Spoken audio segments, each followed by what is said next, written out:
Green diary চ্যানেলে আমি অমরেন্দ্র আজকে চলে এসেছি নতুন ভিডিও নিয়ে। আজকে বাংলা সিনেমা নিয়ে কথা বলবো, বাংলা সিনেমার হাল হকিকত নিয়ে কথা বলবো। আজকের ভিডিওটা যেহেতু এই বিষয় নিয়ে আলোচনা করছি একটু বড় হবে, জোর করতে পারবো না। আশা রাখবো ভিডিওটা স্কিপ না করে পুরো ভিডিওটা একটু শুনবেন, অনেক কিছু অজানা তথ্য উঠে আসবে। আসলে এই সময় সিনারিওটা কি, বাংলা সিনেমার অবস্থা কোন জায়গায় দাঁড়িয়ে, বিশেষত আজকের যে আলোচনার মধ্যে বড় জায়গাটা ধরে থাকবে সেটা হচ্ছে এপার বাংলায়, মানে আমাদের পশ্চিম বাংলায় কেন বাংলা সিনেমা সেইভাবে আগের মতো চলে না।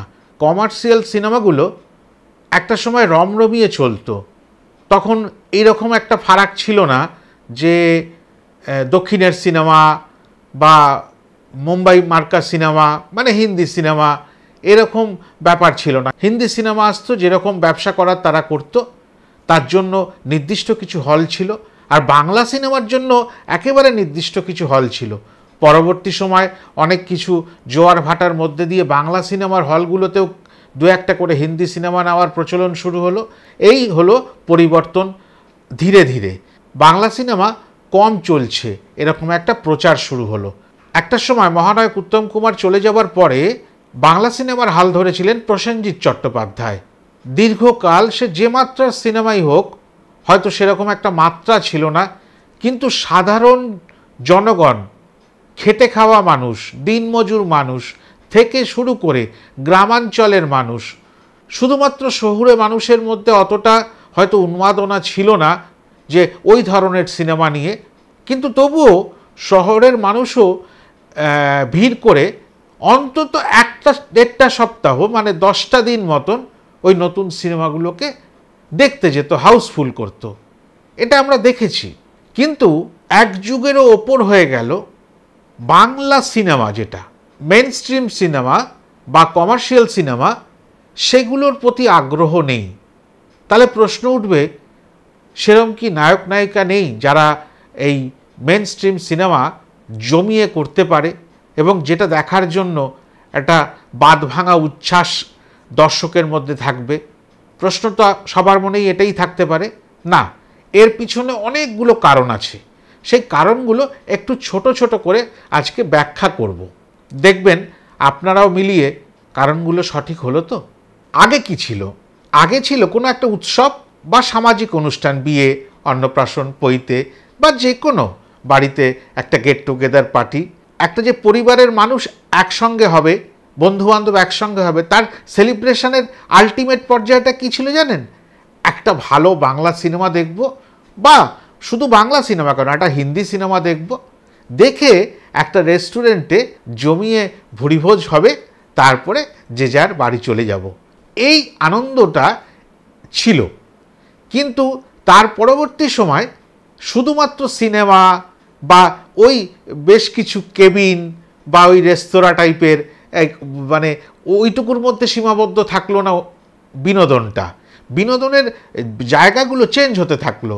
এই শপিং মল কনসেপ্ট আসার পর থেকে তাহলে কি হলো, মানুষের একটা ঘোরার জায়গা তৈরি হলো। আমরা তো এগুলো জানতাম না ছেলেবেলায়, উইন্ডো শপিং সেটা হলো। এবার সেই জায়গাটা ঘুরে ফিরে একটা সময় কাটানো হলো। কি দরকার পয়সা খরচ করে সিনেমা দেখার? এইবার এইটা একটা ভাবধারা তৈরি হলো। সিনেমার প্রতি আগ্রহ একটু একটু করে কমতে শুরু করতে যখন দেখা গেল, তখন সিঙ্গেল স্ক্রিনগুলো শুধুমাত্র পশ্চিমবাংলা বা ভারতবর্ষ না, সারা পৃথিবীতেই একটি একটি করে বন্ধ হতে শুরু করলো। এবার কি এলো, বিভিন্ন পাব, তারপরে বিভিন্ন যেখানে বসে একটু নেশাভান করা যায়, এইসবের প্রতি আসক্তি, মানে বিদেশি একটু কায়দা ফলো করা, কপি করা, এইগুলো আমাদের সমাজে অত্যাধিক মাত্রায় চলতে শুরু করলো। আপনাদের যাদের সেই বয়সটা হয়েছে, যারা সেই সময়টা দেখেছেন, সেটা দেখলে অনেকটা আপনারা বিষয়টাকে রিলেট করতে পারবেন। এবার এইভাবে চলতে চলতে যে সিনেমার প্রতি একটা টান, অমোঘ টান, সেটা কিন্তু মানুষের মধ্যে অনেকটা কমে গেল। চলে এলো টিভিতে কি ছিল?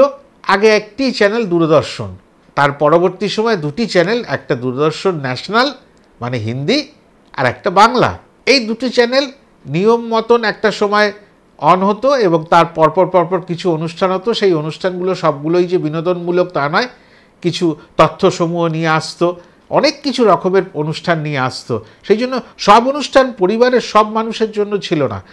কোনো সময় বয়স্ক মানুষগুলো দেখছেন খবর বা অন্যান্য ধরনের এই ধরনের অনুষ্ঠান, বাড়ির বউরা দেখছেন এক ধরনের অনুষ্ঠান, মানে মেয়েরা, আবার বাচ্চারা দেখছেন আর এক ধরনের অনুষ্ঠান।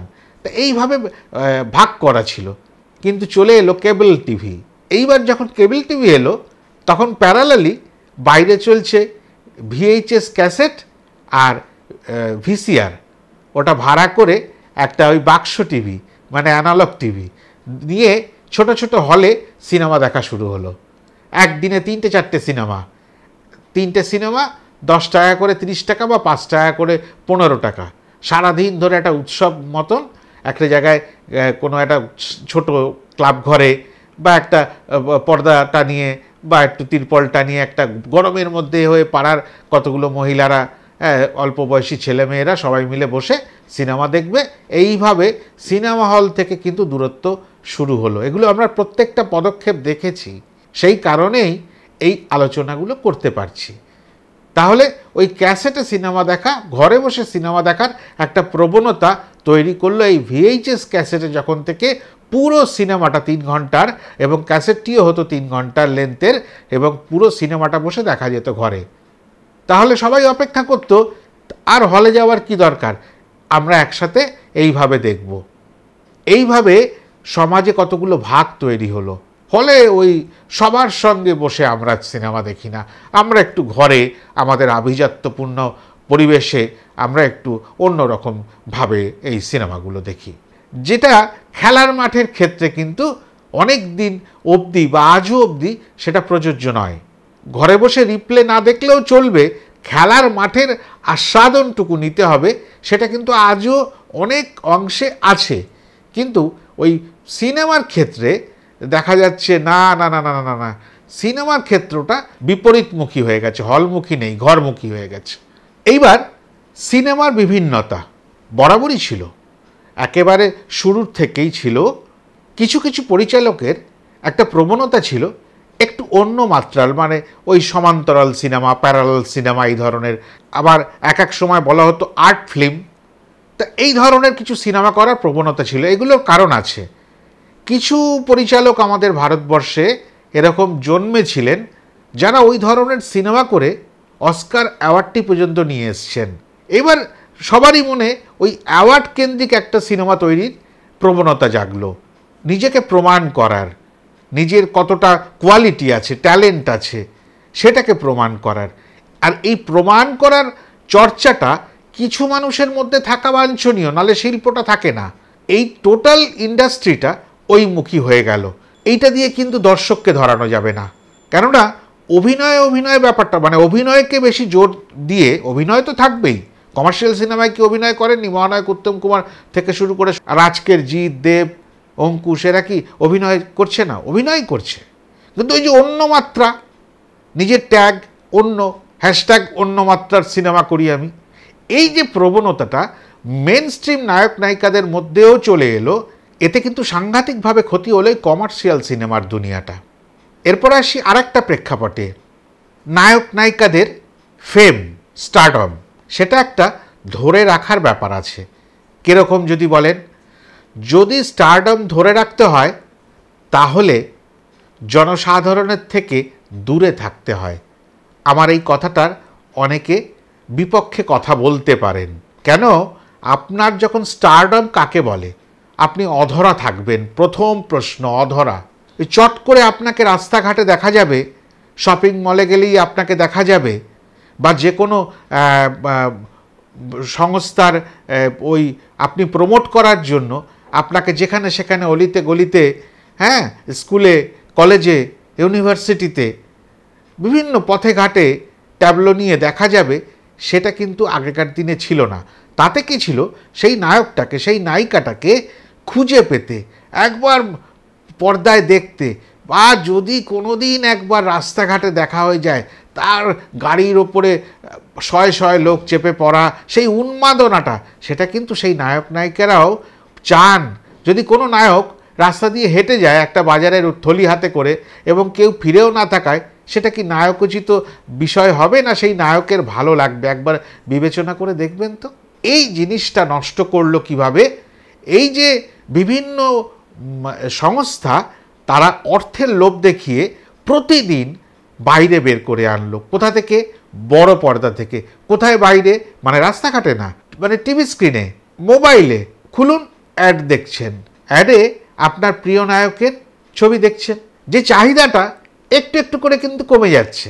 ধরুন আপনার অনেকটা খিদে পেয়েছিল, কিন্তু আপনাকে যদি ছোট ছোট ছোট ছোট করে বিভিন্ন খাবার দিতে থাকে, যেগুলোকে এখন বলা হয় স্টার্টার, দেখবেন মূল কোর্সের প্রতি আপনার একটু অনীহা চলে আসবে। কেন বলুন তো? মূল কোর্সের সময় তো আপনার খিদেটা থাকবে না সম্পূর্ণভাবে, তখন ওটা খুব সামান্যভাবে খাবেন।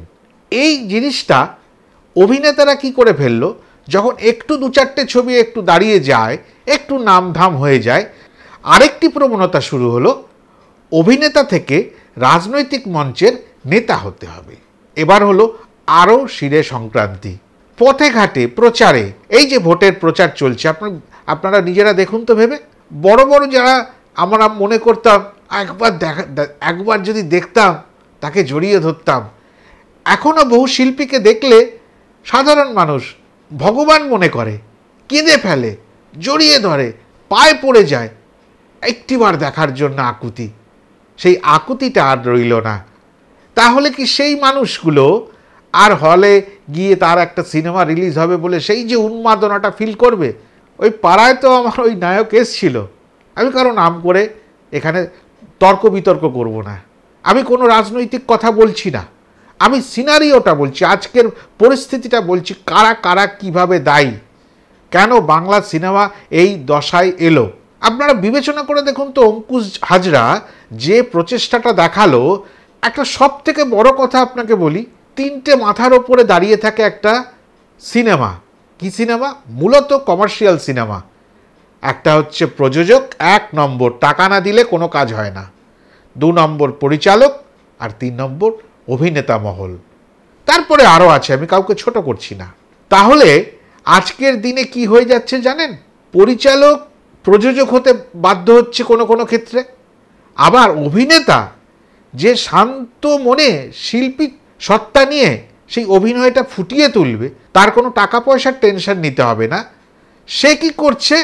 প্রযোজকের কাজ করছে। তার জীবনের সমস্ত অর্থমূল্য যেটা উপার্জন করেছে, সেটা সমস্ত মানে একটা জায়গায় নিক্ষেপ করে, তার কোনো রিটার্ন আসবে কিনা সেই আশা ছেড়ে দিয়ে সে উঠে পড়ে লাগছে একটা তার মনের মতো সিনেমা করতে, যেই সিনেমায় টাকার জন্য কোনো জায়গায় না হয়ে যায়, কম্প্রোমাইজ না হয়ে যায়। ভেবে দেখুন তো, যেভাবে চলছে, যতই মোড়ক লাগিয়ে কথা বলুক, সেইভাবে কি চলছে যে অঙ্কটা লগ্নি করা হয়েছে সেটা কি উঠে আসবে আদৌ? আবার তো আশা নেই। তারপরেও জেদ দেখিয়ে উনি বলছেন যে আমি এই মির্জা 2 বানাবো। উনি বানান, কিন্তু আলটিমেট তার যে হিরোইজম, তার যে অভিনয়ের প্রতিভা, নাচের প্রতিভা, সমস্ত কিন্তু মর্টগেজ হয়ে যাচ্ছে। এটাই হচ্ছে আসল ঘটনা। এই যে বলছিলাম জনসমক্ষে না আসা, সেটা কিন্তু একজন মেনটেন করে চলেছেন। তাকে ওই জন্য অনেকে অনেক রকম কটূক্তি করে। কি বলুন তো? ঘুমিয়ে থাকে, শীত ঘুম দিয়েছে, জিত পট করে আসেন না। চাট করে কোনো অ্যাড বা যে কোনো জায়গায় গেলেই দেখা যাচ্ছে, এরকম খুব মাত্রাটা কম। উনি জানেন স্টারডমটাকে কিভাবে ধরে রাখতে হয়, ওয়েটটাকে কিভাবে ধরে রাখতে হয়। এপার বাংলার জিত আর ওপার বাংলার শাকিব খান। অযথা বাজে কথা বলা নয়, ভুলভাল কথা দিয়ে তর্ক বিতর্ক বা সমালোচনায় জড়িয়ে পড়া নয়, নিজের ওয়েট রাখা, নিজের ডিগনিটি রাখা, এটা দরকার। কেননা অনেক অনেক ক্ষেত্রে আমরা কেউ অমিতাভ বচ্চনকে, কেউ ধর্মেন্দ্রকে, কেউ উত্তম কুমারকে, কেউ বিশ্বজিৎ চ্যাটার্জিকে আমরা জীবনে তাদেরকে আদর্শ মনে করে ফেলেছি এক একটা সিনেমার কারণে। আমরা নকল করে ফেলি তাদের চুল, তাদের পোশাক, তাদের চলা, তাদের কথা বলা, করি না? করে এসছি। সেই নায়ক বা নায়িকার সমস্ত কিছু তার উপরে প্রভাব বিস্তার করে, তখনই সেই মানুষটা কপি করে। আজকে নেই সেরকম কিছু, সেই যে জায়গাটা নেই। সেই জন্য জিৎ বারবার করে বলেন একজন হিরো লার্জার দ্যান লাইফ হতে হবে, সত্যি হতে হবে, তাহলে হিরো বলবে কেন? নাচে গানে, ফাইট সিকোয়েন্সে, প্রেম প্রণয়ে, ভালোবাসার একটা মাখো মাখো দৃশ্য, এই সব কিছু থাকে বলেই তো ইন্ডিয়ান সিনেমাগুলো আজও সারা পৃথিবীতে একটু আলাদা। একটা সময় আমাদের বাংলার সিনেমা নকল করে বোম্বেতে সিনেমা হতো, প্রচুর জানি আমরা। উদাহরণ ভরে ভরে, উত্তম কুমারের অভিনীত একটি সিনেমা, সেটা ও হিন্দিতে গিয়ে রাজেশ খান্না অভিনয় করলেন, এবং একবার নয় 10 বার উত্তম কুমারের অভিনয়টা দেখে নিলেন যে উনি কিভাবে করেছেন। এই যে বিষয়গুলো ছিল, তখন একটা বাংলা সিনেমার ওয়েট ছিল। আজ কোথায় গেল? আজকে সাউথের সিনেমা, সেটাও তো একটা আঞ্চলিক ভাষা, সে সারা ভারতবর্ষ কেন সারা পৃথিবীর বিভিন্ন প্রান্তে গিয়ে পৌঁছে যাচ্ছে। আর একটা বাংলার সিনেমা সারা ভারতবর্ষে যেতে গেলে বড় বড় করে লিখতে হচ্ছে প্যান ইন্ডিয়া। কেন? তারা তো তাদের ব্যবসা করে চলে যাচ্ছে। আমি চুল কাটতে গেছি সেলুনে, আমি কাউকে ছোট করছি না, আমার চুলটি কাটতে কাটতে নিজেদের মধ্যে আলোচনা করছি বাংলা সিনেমায় কি আছে। আমি সাউথ ইন্ডিয়ান সিনেমা দেখি, আর দুটো একটা হিন্দি সিনেমা, শাহরুখ খান সালমান খানের সিনেমা এলে দেখি। তাহলে বিবেচনা করে দেখুন, সাউথ ইন্ডিয়ান সিনেমা আজকে বাঙালির ঘরে ঘরে পৌঁছে গেল। কেন বাঙালির তৈরি বাংলা সিনেমাকে যেতে পারলো না? কোথায় অসুবিধা? ওই অসুবিধাগুলো নিয়েই আজকে আলোচনা করছিলাম। এর একটা একদম গোড়ায় চলে যাই, উৎসস্থলে। একটা সিন চেঞ্জ হয়েছে। কি চেঞ্জ হয়েছে বলুন তো? কথাটা শুনতে খুব খারাপ লাগবে। আমার ছেলের বাংলাটা ঠিক আসে না। আগে ছিল আমাদের ছেলেবেলায়, এবং আজকের যারা খুব উচ্চ পদে আসীন তারাও ম্যাক্সিমাম বাংলা মিডিয়াম স্কুল থেকে আসতো। তার মানে বাংলা চর্চাটা ছিল, বাড়িতে বাংলা কথা বলা ছিল, বাংলায় সিরিয়াল সিনেমা দেখা ছিল। আর বর্তমান পরিস্থিতি বেশ কিছু বছর ধরে সমস্ত বাচ্চারা তাদের বাবা মারা কি করছে, ইংলিশ মিডিয়ামে দিতে বাধ্য হচ্ছে। তাদেরকে অন্যায় বলছি না। এবং এই সুযোগে ইংলিশ মিডিয়ামের ম্যাক্সিমাম স্কুল এরকমও কথা বলে যে কল করে বলছে আপনার বাচ্চা কিন্তু বড় টকেটিভ, এবং বাড়িতে আপনারা কিছু শেখাচ্ছেন না। বলছে কি বাজে কথা বলেছে, গালাগালিজ করেছে, কাউকে মেরেছে? বলে না না না না, বাংলায় কথা বলছে স্কুলে। বলছে বাংলায় কথা বললে? বলে বাংলায় কথা বললে পেনাল্টি হবে, যতগুলো বাংলা কথা বলবে তত পেনাল্টি হবে আপনার। আমাদের স্কুলে এটা নিয়ম। তার মানে ভেবে চিনতে দেখুন যে ইংলিশ মিডিয়াম স্কুলে পড়ছে বলে বাঙালির বাঙালিত্বকে বিক্রি করে দিয়ে এসছে। তাহলে সেই বাচ্চাটাকে ঘরেও ইংলিশে কথা বলতে হবে, ভাঙাচোরা ইংলিশ দিয়ে তার সঙ্গে কথা বলতে বাধ্য হচ্ছে। না হলে সে গিয়ে যদি বাংলা একটা ভোট করে বলে ফেলে, পেনাল্টি লেগে যাবে, গার্জিয়ান কল হয়ে যাবে। তাহলে সেই সিনারিওতে সেই বাচ্চাটা যখন বড় হবে, তার নিজের পছন্দ তৈরি হবে, সে কি কখনো চাইবে একটা বাংলা সিনেমা দেখতে? সে কি জানে আজকালকার সিনেমার নাম বা কলাকুশলী শিল্পীদের নাম? কিছু জানবে না। তার চর্চাতেই তো রইল না। তাকে তো শেখানো হলো যে তুমি ওই ধারায় যাও।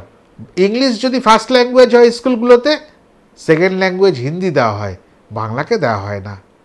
কেন বলুন তো? বাংলার তো প্যানপ্যানানি, ওটা আমার ছেলের আসে না। আমার ছেলে বাংলাটা ঠিক আসে না। অবাক করা, তাদের বাবা মা, ঠাকুরদাদা ঠাকুমারা আজও জীবিত রয়েছেন।